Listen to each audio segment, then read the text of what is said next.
I can share with you, I think, if Emily's not on, we will just kind of let you know what we are doing as far as MPHL testing is we have started a pooling methodology.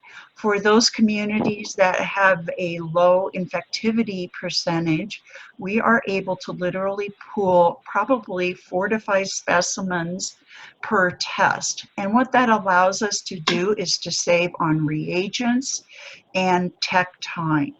Um, and the hope is that all of the 4 or 5 specimens within that test are negative.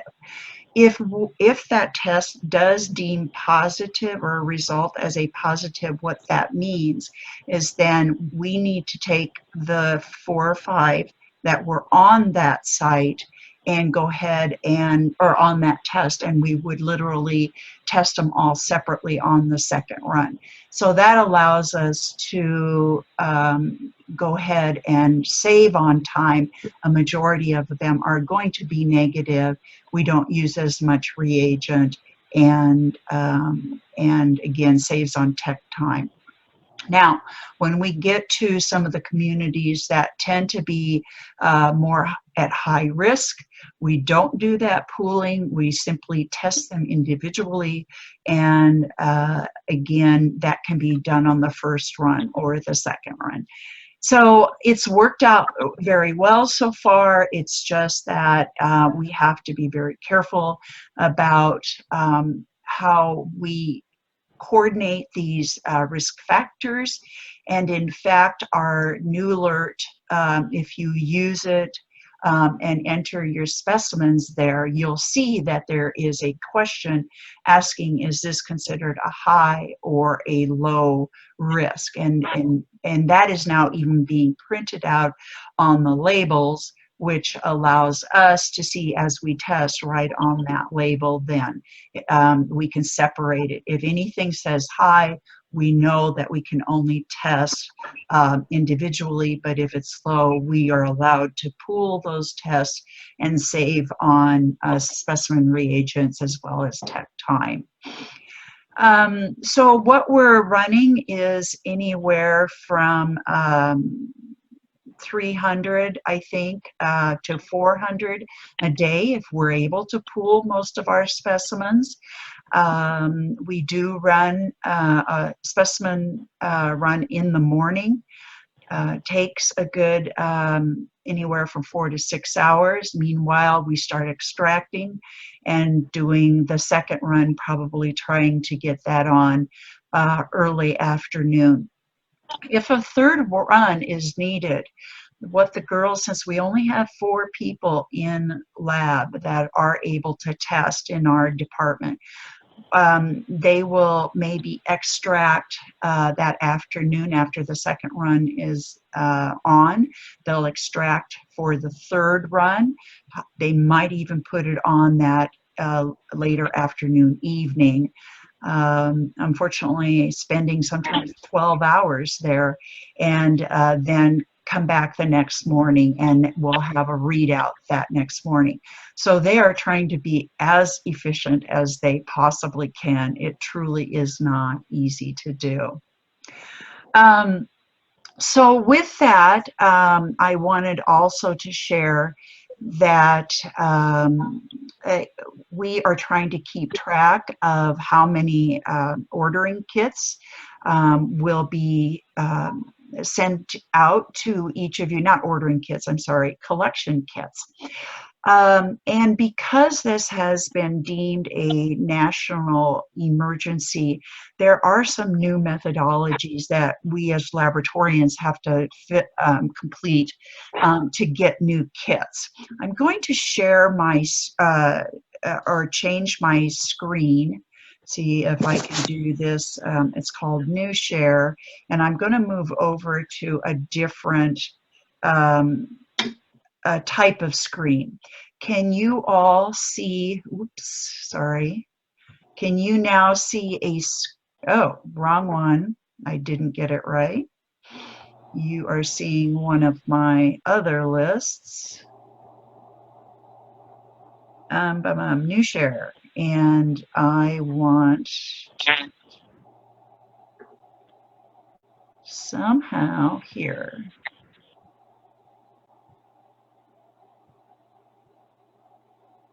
Okay, let's do this. There. Can you all see that? It's a form. It says ICS 213RR form. Are you seeing that? Yeah, we can see it. Okay. Yeah. Perfect. Thank you for letting me know that. All right. So with this, we want to make sure that everybody gets what they need. And we also want to make sure this gets done in a timely method.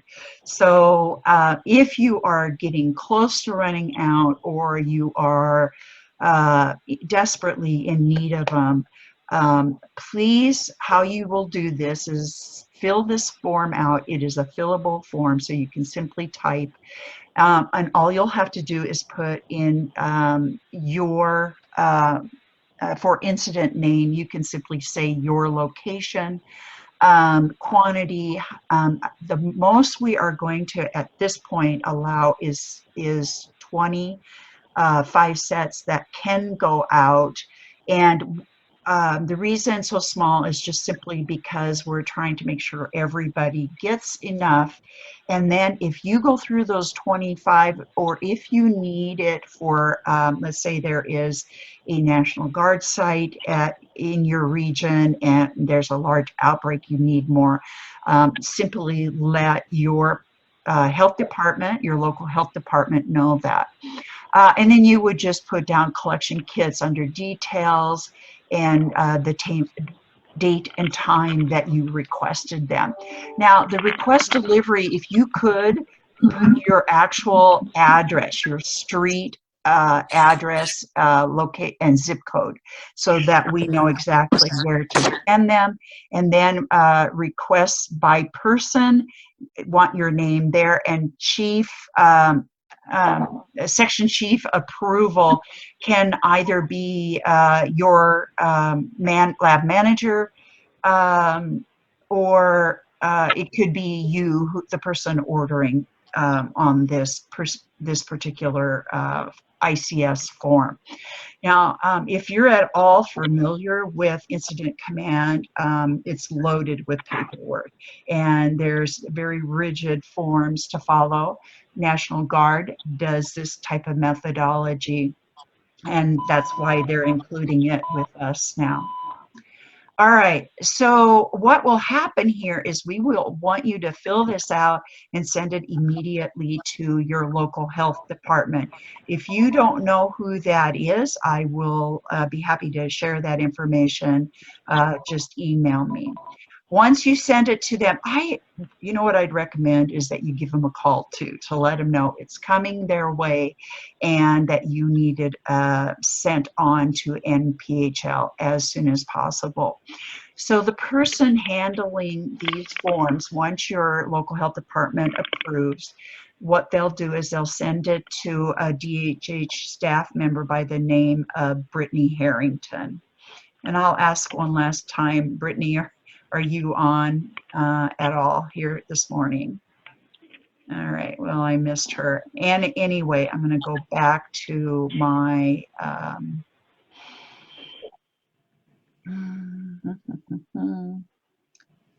where is, here. Trying to get back to my agenda. All right, so with that, why can't I, here it is, agenda.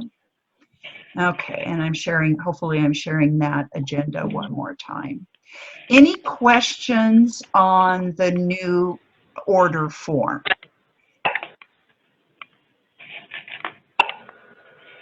If you're on mute, don't hesitate to unmute. The only thing, this is Teresa, the only thing I'll say is that you guys may request a certain number of supplies, but somebody along the line may decide you're not going to get that number. So, Karen, what's the, can you elaborate on that a little bit, on how those people get notified? Yeah, what I think will happen is that we're trying to limit to 25 tests. If you go through them all 25 collection kits, excuse me. If you go through them all one day, that's fine. You just have to fill out another form. That's, you know, part of the process. But I was telling them if there is a desperate need, like if there's a large outbreak, they could talk to their local health department. Their local health department could even fill out this form. It may be coordinated with the National Guard, and with that, then they would allow larger amounts. And really, it's just a matter of coordinating it with your local health department. So for offsites that are, say, just experiencing normal infection rates and maybe have run out, just fill out for 25 and we'll get those to you as soon as possible. So I kind of went through, Teresa, how to fill out each of the slots. I'm unsure myself even that the slot at the where it says the chief operator, which they're supposed to sign it. I don't know if it's, I think it's the lab who's supposed to be signing it, and then send on to their local health department. Teresa, do you know any otherwise? I think that line is box number 9 called section chief approval. Sorry, I was on mute. Yeah, I think it's just anybody can really sign that. Yeah. We take our guidance off of the email that gets sent from the state with the approval. Right. And then what we're doing is when we send the kit back, we sign it and give you a copy. So hopefully you've all received that email, I think on Thursday, that has the attachment of this new form. Did anybody not get that form? I will send it to you separately.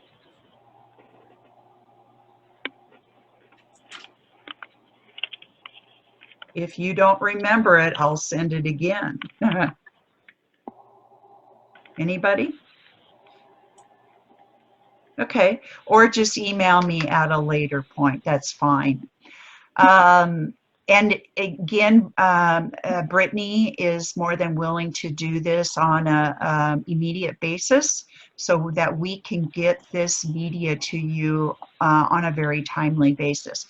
We'll use our judgment. If we can get a courier out to you, great, but if you are quite at a long distance, let's make sure that we'll make sure we get it to you maybe by FedEx, so you get it at 10:30 the next morning or something like that. Oh, and another thing I would recommend is, like I said, if you would call your local health department, tell them that you're sending this information or this form to them. In fact, when you send it to your local health department, would you also send it to our group email here at NPHL is nphl@unmc.edu. And I think if you send it to both your local health department and send it to us, that will allow us to double check. If we see that something came in, that your order came in at 9 o'clock and we haven't heard from Brittany, say like by noon, we'll make sure to put a plug in for you. So if you could do that, send it to 2 sites, not only your local health department, but NPHL, I will keep that, I'll keep a watch on that. All right, any other questions about the local health department or the collection kits and how to order them? Okay, Teresa, do you want to maybe just review for those who didn't make it to last Monday's meeting? Could you share with them the order entry into NUlirt?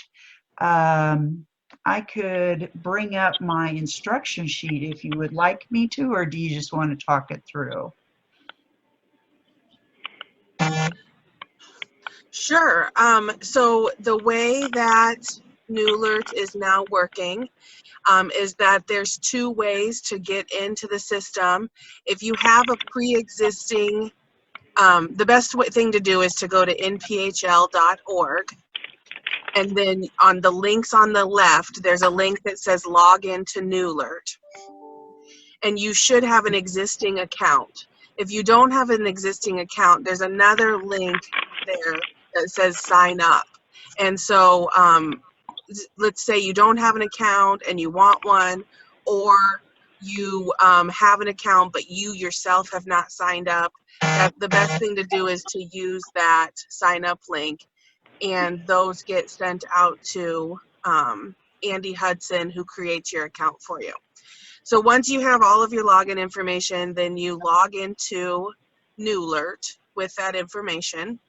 If it's an emergent situation and you don't have an account and you don't have a username, you can self-register now.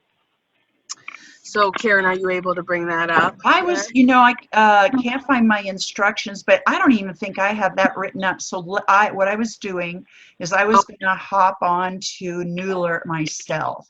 And that's a great idea. Yeah, maybe walk on to it myself. Let me bring up my... All right, well, while you're doing that, I'll keep talking. So there's a way to self-register. It's very clear once you see, once Karen brings up that spot. You go in, you put in your name, your email, your facility you're associated with, and if you don't have a facility, then you use your local health department. And Karen said earlier, if you don't have a local health department or don't know who that is, then she can help you get one, because all of you should have one. And from there, you self-register. Whatever email you put in and account is where you're going to see your results. So let's say you have a patient. Okay, so here's Karen's thing. So see here, she's got an account. So she would sign in below. But where her mouse is, down below there, Karen, right, it says for immediate registration to support COVID-19 testing, you would register there. So if Karen were to click that link, it would walk you through all the information we need in order to register you. And then that account is yours, and you can go ahead and use it going forward. And anything you put in, you'll be able to see under that account, but only stuff you've put in. So it's really best to have your own username and password the way Karen's logging in here. And then, so she logs in, then she's gonna go order for the COVID-19 outbreak. And it does take a moment, so don't be too impatient with it. It's... Try to click it again, Karen. Oh, there we go. And it's best if you use Google Chrome. That's the best internet browser to use. So you can... I don't think I'm on that, but that's fine. Yeah. Oh, that's okay. That might be why it's kind of laggy. It's either Chrome or Edge are the 2 best to use. Okay. So you can see here we've got a couple of parameters as far as what demographic that resident or patient might be part of. And so you would select whatever's applicable there. And then if you're a Sentinel provider, so you know if you're a Sentinel provider because you get flu kits each year, and the Sentinel providers are in there. So you would just click no unless you know you're a Sentinel provider. So Banner Medical Group and Ogallala is a Sentinel provider. So the nice thing is if your name's not on that list, then just select no as well.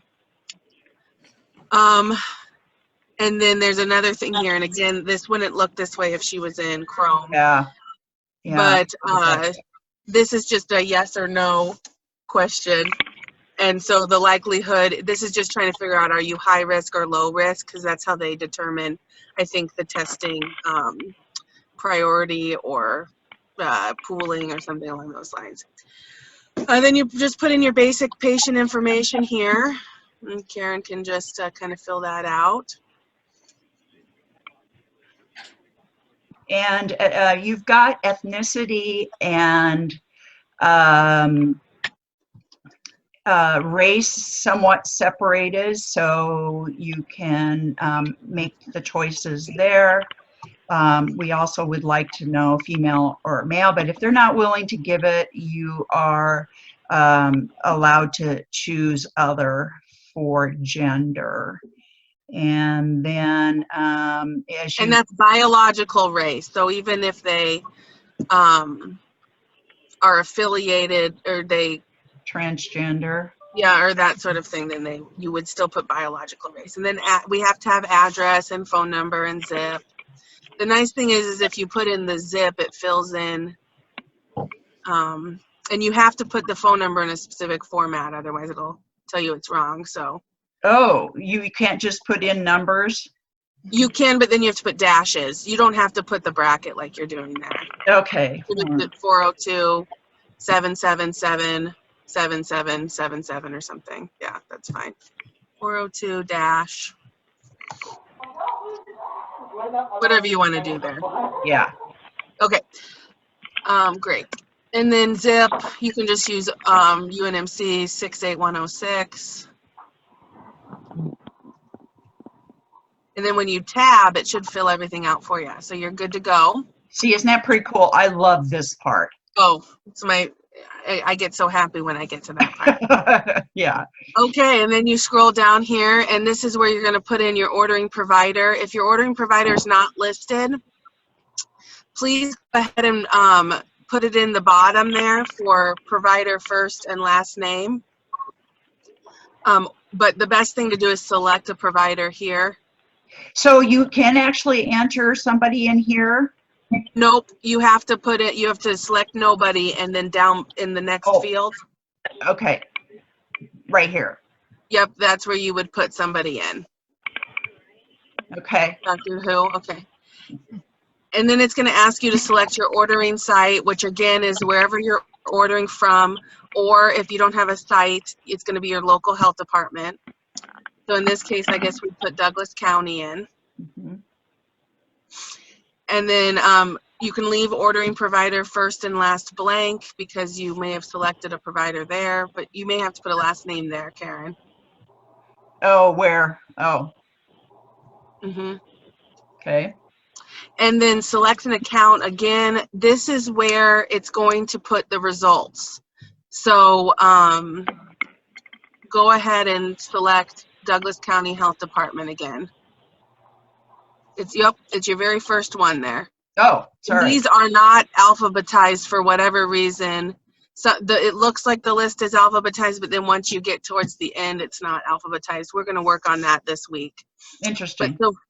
But for now, and when you're in Chrome, you can start typing a few letters and it'll come up. Okay. Something will come up, yeah. Yeah. And then collect date and time. And you just hit the calendar and then your time is automatically in there. And then the last thing you need to fill in, if you need this is not required, but if you want to put your own accession number or MRN number, this is what your hospital identification number is for your patient. And that's explained here. So. Yep. And then it talks about, what that is. Perfect. Okay. And so a lot of sites like to put in their own MRN number. So when I get Betty Smith's results back, that MRN is going to be displayed there and I can easily match up Betty Smith with Betty Smith. So it is a nice feature. And then you select that green button. Oh, see, it tells me. Yep, your phone number's not in the right. So just do it right the first time. And of course, it's not behaving well because I am in Internet Explorer. So it has to have the dashes, and I think I have one too many. Okay, let's try again. You'd think I'd have this down by now, huh? And then it says, this is important to read. So it says, okay, now you need to review your order and then click submit. So it's not submitted yet. Right. So click close now. And double check your spellings, because that is sometimes a problem. And then I don't want a specimen to be rejected because we don't have the right birth date, or maybe right name, or the name's misspelled. So yeah, right. So And then once, you can see here, you should always have 3 AOE answers. If you didn't, that means you didn't hit one. And so Karen wasn't able to select high or low risk, so that's why it only has 2. So we'll surpass it for now, but you should have 3 AOE answers. okay. And then you go ahead and submit it. And then it talks through, okay, you need to print this form, and then print the inventory form. And the inventory form is like a manifest, or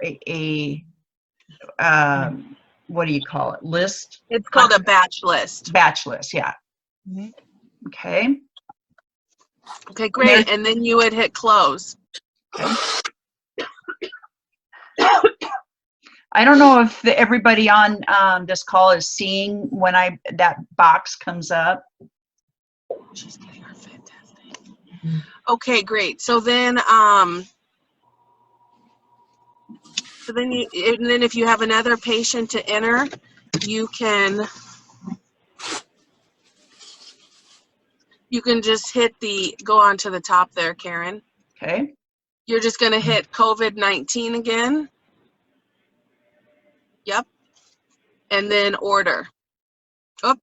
Well, because I'm on the wrong one, I have to hit home, but usually you'd be able to do it. So, yep, and then just start the reorder process. All right. So, is there anything else we need to go through at this point? Any questions from the audience? Or Karen, do you want to show them how to how to look at their results, or? Certainly. I'm not as familiar with that.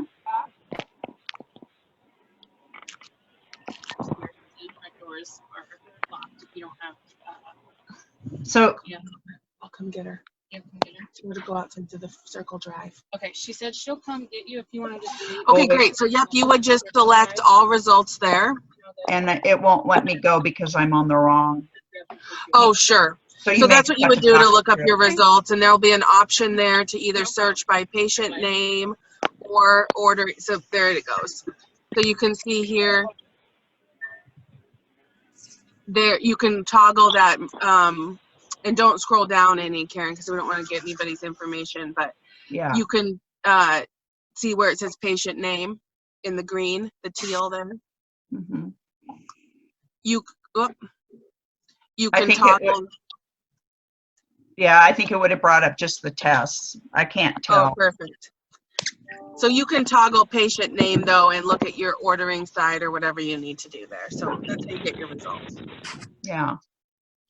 If they're showing pending and it's been longer than 48 hours, please give client services a phone call, because we want to just make sure where we're at with the process. Okay. Other than that, that's all I would say. Okay. I'm going to review. Teresa, thank you for walking us through that. I really like the option where you don't even have to sign up anymore. You can actually just log right on with that new feature on the login page. So if anybody has not used NUlirt yet, we highly recommend it. Yes, maybe the first time you go through it, it is a little tricky. Don't hesitate to call me, my cell phone, as I'm home now, but I certainly would be happy to walk you through it.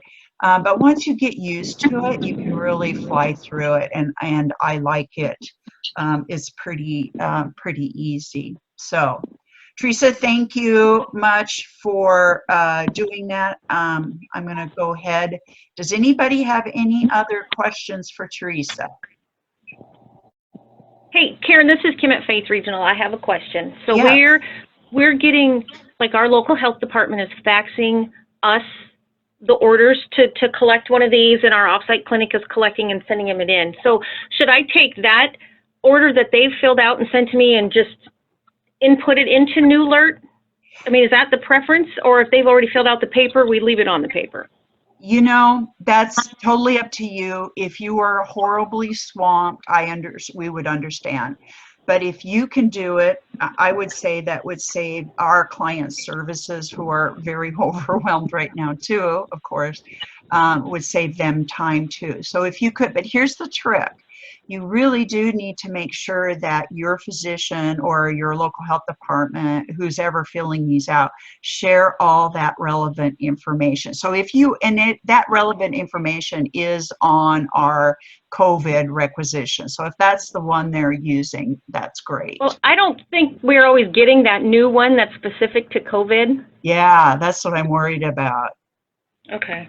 Yeah. So, and then as far as for me to see results, can I only see the results of the ones that I myself put that order in, or if I've got somebody else like your health putting those orders in NUlirt, can we both see them since it's under Faith Regional? Under Faith Regional. Or if I put our local health department instead of Faith Regional, does that screw it up? That's a Teresa question. Are you still on? Oh, Teresa, she was just asking, let's say, yep, I heard. Yeah, I got it.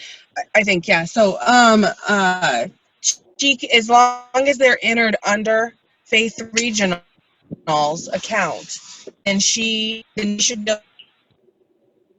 don't get the patient. Oh, Teresa, you're cutting out a little bit. Entering on, if it's not clear for the health department. For Teresa, for some reason we lost you there. It was just cutting out. Could you repeat?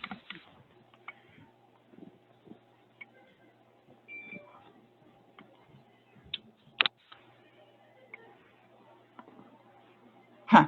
Well, sorry, we may have lost her. Teresa? All right. Well, I think what she was saying, Jolene, is that, yeah, you should be able to see it as long as you're under the facility name. You should be able to bring it up even though somebody else had actually entered.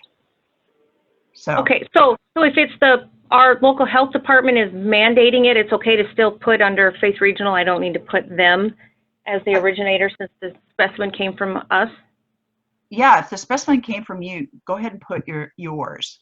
Okay. Yeah, I would. And then I think there's a place down below that also asks you what health department, and see then the results go direct or go to both you and your health department. Hey, sorry, I had lost the call. Did you guys hear what I had said? You cut out at the very, or in the middle of it, but if we understood your gist, thank you for calling back.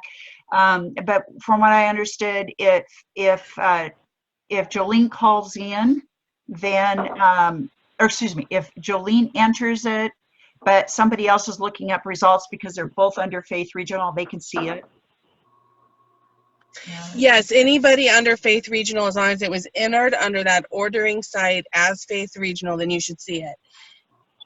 If you self-register though, and you don't appoint and you're not registered with Andy Hudson through that form that you have to fill out on the NPHL website, then you will only see your own. But I think it was Kim that was asking, or Jolene. I'm sure you guys are registered with NUlirt, so you should see everything under Faith Regional. Did that answer your question? It does. I'm not signed up with Andy, so I better get that in gear. All right. Yeah, just to double check. So, and Andy only takes about 5 minutes, seriously. If you catch her during the day, she'll get it to you right away. So, any other questions? Hey, Karen, this is Doug in Ogallala. I've got 2 questions. I'm not sure if this is the right point in the agenda to ask them, but I'll throw them out there and you can address them whenever it comes around. On the first question, are you guys testing on weekends? I didn't catch that. I'm sorry if I missed that. And then the second question is, because we get a lot of truckers and a lot of people from out of state up here. Right. are you accepting specimens from patients that their place of residence is outside of Nebraska, like if they are in Kansas or Arkansas? Ooh, good question. Well, to answer your first question, Doug, I pretty much know that, yes, our lab is testing weekends as well, both Saturday and Sunday. Karen, can you hear me? Yeah, who is this? This is Emily. I got on late. I apologize. I can help you out with this one. Yes, please do. We are testing. This is Emily. I'm the supervisor of the Nebraska Public Health Lab. Good morning, everyone. My apologies for being late earlier. That's right. I do want to let everyone know we are testing weekends right now. So we are doing 7 days a week of testing, and we currently do not have a backlog. So once it is received at Nebraska Public Health Laboratories, we are able to turn around those results within 24 hours. And then to answer your second question, yes, we are testing people from out of state. We are helping, of course, this is a situation that is affecting the entire nation, and we are helping our fellow public health partners in testing anyone that is seen in a Nebraska clinic. That's good news. Thank you so much for your answer. You're very welcome. Emily, I'm so glad you're on. Thank you. So, yes, they even worked Easter morning. So I hope the Easter Bunny visited them yesterday. Did they, Emily? Well, we decided to draw on our mask yesterday morning, and so we had 4 little bunnies in the lab based on the nice little bunny teeth we had on our masks. I love it. I'm glad to hear that. So what we did, Emily, since you just hopped on, Teresa has kind of walked us through how to order in NUlirt, which was great because we could get that up on the screen. And it was pretty cool to see that step by step. There is written instructions that I've sent out to all the laboratories too. So if I should get that on our website so that you can get it from there as well. So with that, I think where we are in our agenda now, we only have a couple more minutes, but I don't envision too many more things to go through. I wanted to cover real quickly, if Teresa, if you're still on, ordering couriers. You know, really what you need to do is to arrange a courier to pick up your specimens if you don't already have a routine courier. Some of you do have couriers that come through once or twice a day. But if you do not have that, then you'll have to call for that courier. Now, it's pretty easy if you're on the eastern side of Nebraska, but I do admit western side unfortunately doesn't have near as many courier routes, and we apologize for that. On the weekends, especially problematic, but we try in any way, shape, or form to help you out. So let me talk through, Karen, do you mind if I say a little something about please. that? So this is Teresa again. We worked with Robin Williams and Karen this whole past week, and we got a really great document that I think, has that been sent out yet, Karen? No, because I've asked them to put a few, or asked Anna Carpenter to add just a few more routes on there. And once, yeah, once that's up, I will definitely add it to our website today, so it's available to everybody. I think it's an excellent little chart. It'll tell you what our routine couriers are. So let's say, for instance, you have a, well, Teresa, you explain how to hook up with our couriers. Okay, sure. So here's how it will work is that you call our clients. If you have a normal routine courier, we ask you to send the sample with that courier. If you are affiliated with one of our partner laboratories, so Pathology Services, Kearney,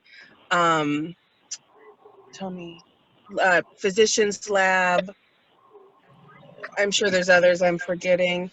Anybody besides LabCorp and Quest, they have said that they are going to work with us, CHI, Methodist, they're going to work with us to help get the samples back to us. So they've got spots in their laboratories where if they see your guys' samples, they're putting them in that spot, and then we have a normal courier that goes and picks up those spots.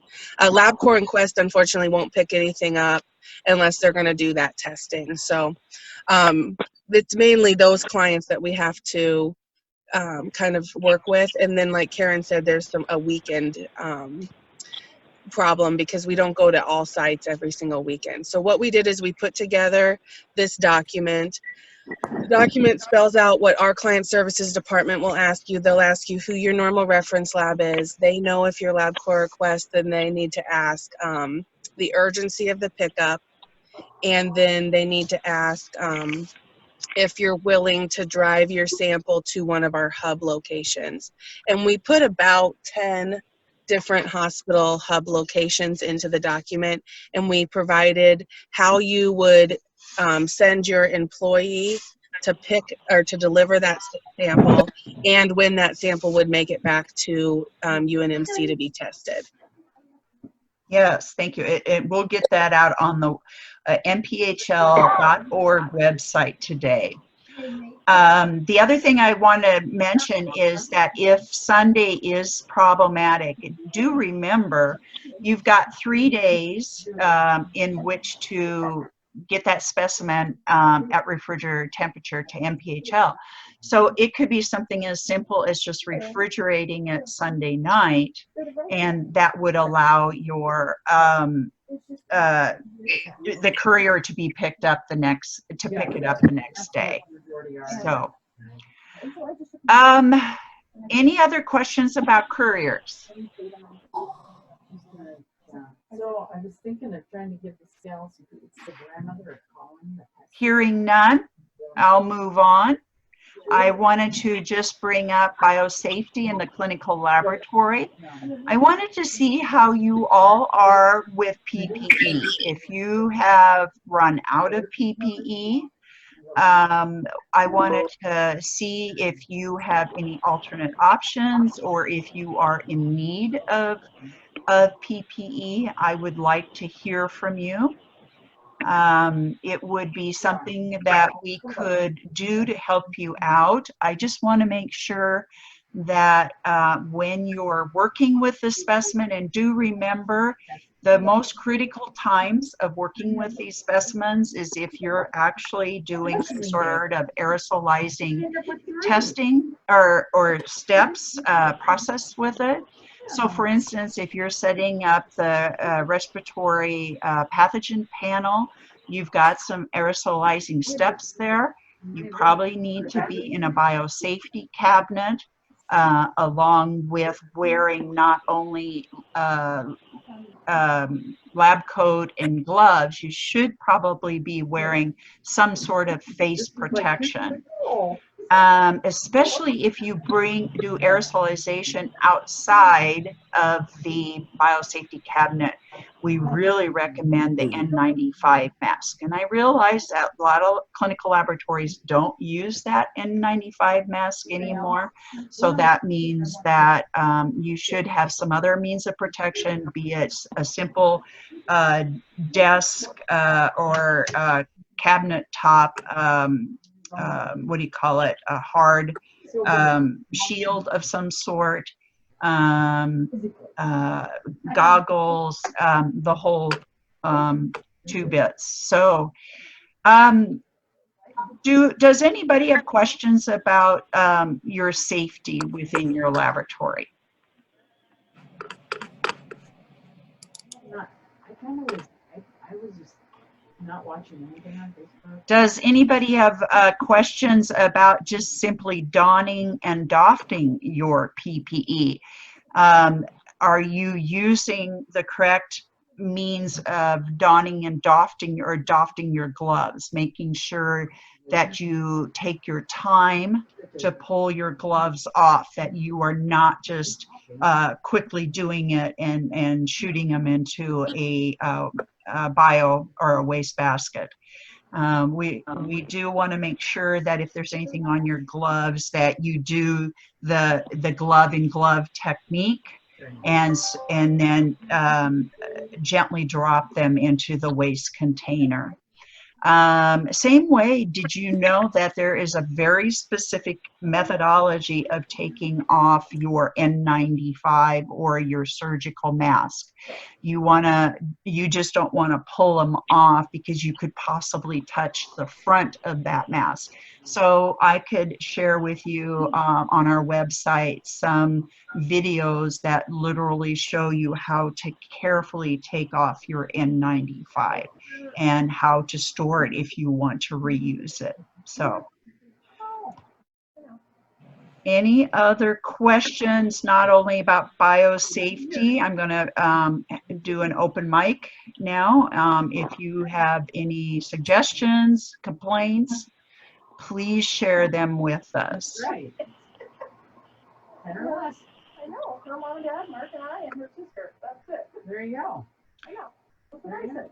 Right. All right, hearing none. I forgot to mention on last Monday's meeting that both the LPX and the challenge set are going to be delayed 2 months.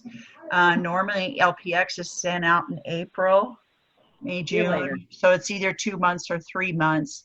So those will be going out both later. And then that means that our fall one will go out 2 months late as need be. So don't have any other future trainings scheduled yet, but if you need something packaging and shipping on a personal basis, I'd be happy to set something up. I'm sure you're all a little busy though, so that's why I've kind of held off in scheduling any training at this point. I also think that as far as scheduling our statewide lab partnership meeting, that we will continue to do this next Monday. I want to make sure that we're available and can answer your questions because I think Nebraska is not yet peaked yet, even though New York and California have seen a decrease now and they're just starting to get over their peak. I don't think we've peaked yet. So it'll be interesting to see. I want to make sure that we're available, so I will schedule another meeting next week.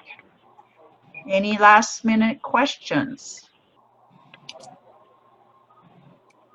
All right. All right, hearing none, I'll thank you all for your time and have a good Monday then. Goodbye now. And thank you for your help, everyone.